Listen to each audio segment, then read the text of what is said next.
Condoms to teenagers in Marin County, and another round of controversy. Just a few weeks ago, Tam High in Mill Valley postponed its giveaway program. Well, now a Sausalito pharmacist says anti-abortionists are frustrating his condom handout. Manny Ramos has the story. The Sausalito pharmacy is the only one left. Druggist Fred Mayer says 9 other local pharmacies were pressured into not giving away free condoms to teenagers. Mayer says pro-life parents have threatened the pharmacies with lawsuits and boycotts. We believe that somebody needs to take a stand against the pro-life folks, that this is a communicable disease. This has nothing to do with abortion. Mayer's son owns a condom company. The company was going to donate condoms if the pharmacies wanted to give them free to local high school students. But now only the Sausalito pharmacy will be getting the free supply. We're the only one left. A spokeswoman for this pharmacy said she just considered giving away condoms and had gotten so many complaints from customers, she will definitely not be part of the giveaway program. As a matter of fact, she even refused to go on camera to discuss it. A condom giveaway at Tamalpais High School had to be postponed after parents threatened to sue. The attorney behind it was unavailable to comment on the pharmacy giveaway or alleged threats. Now, many people are concerned about disease and pregnancies among teenagers, and teens think a giveaway would encourage condom use. If they give them away, I think they'll get used to wearing them, used to using them, and then they'll go out and start buying them. All right, on cue, the controversy surrounding next week's International AIDS Conference in San Francisco is heating up. Today, both AIDS activists and police department brass went before the cameras and microphones to cool any talk of violence. Bill Hillman reports.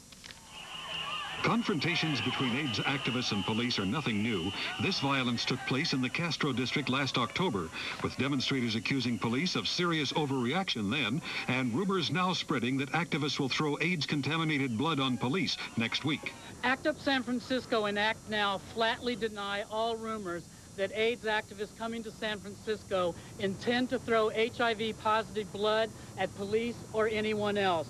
The ACT UP spokesman says those bloody rumors were started by police to create fear, but Police Chief Frank Jordan says not so.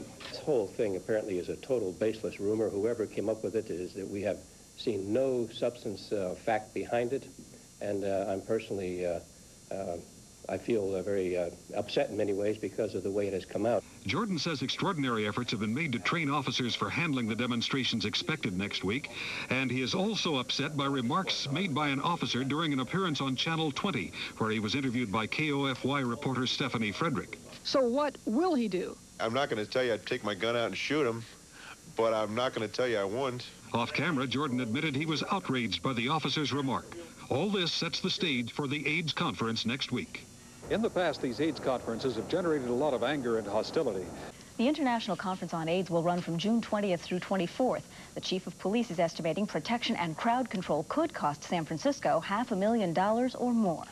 The San Francisco School Board is set to consider a controversial demand by the city's gay community to provide special counseling and other programs for gay high school students. And Lisa Stark is live, where final arguments and final decisions are expected tonight. Lisa? Well, Pete, if the school board approves this program, it said it will be the most extensive of its kind in the country. As you can see, gay activists have gathered at the board meeting tonight. They are holding a rally. There will be a lot of speakers here pushing for this program. The activists say that 1/3 of all teen suicides are committed by gay and lesbian teens, and that is why there is such a need for a counseling program.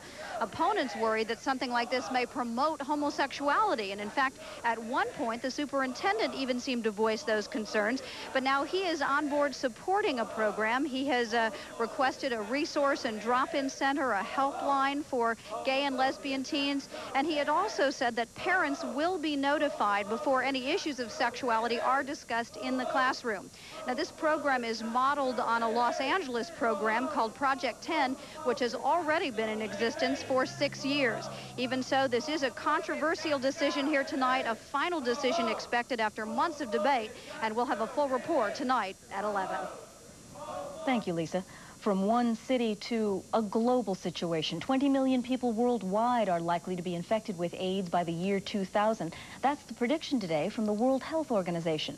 The group says that while the AIDS epidemic appears to be leveling off in the United States, it's increasing at an alarming rate in the third world.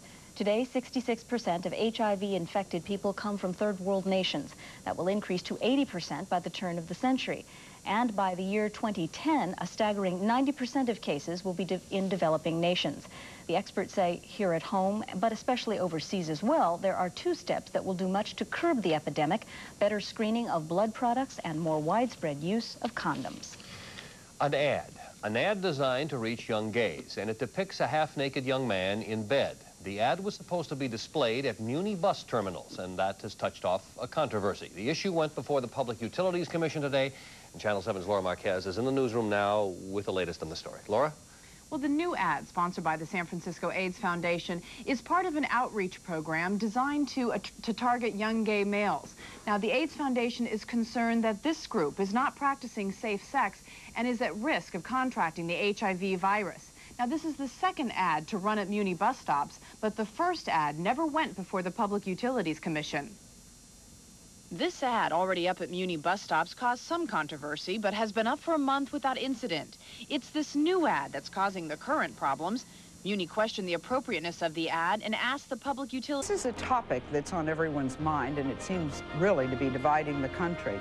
We have all read the headlines about the controversy over gays being kicked out of the military because of their sexuality. But what you haven't heard are the stories behind the headlines. The stories that concern pain, anger, and some confusion. Later, we're going to meet women who say that they gave years of military service to this country, but when they came out of the closet, the country turned its back on them. We're also going to meet a gay man who says gays have no business being in the military. I think that might be the first time you've heard that. First, please...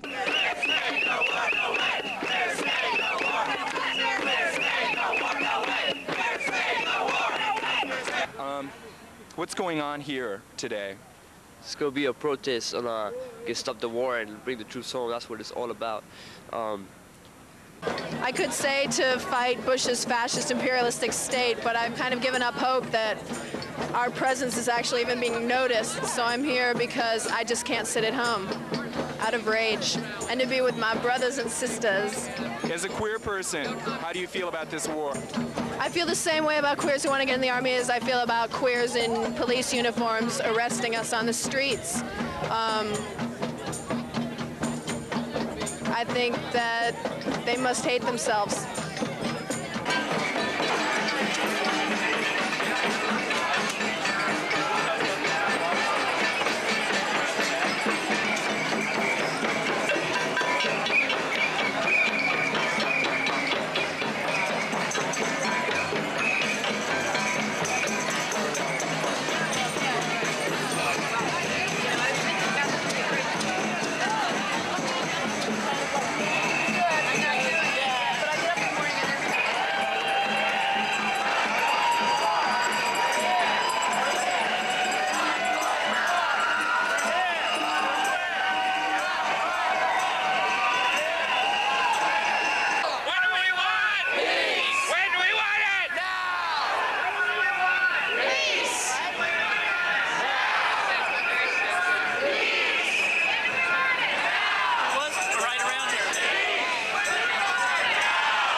I don't know what the hell is that.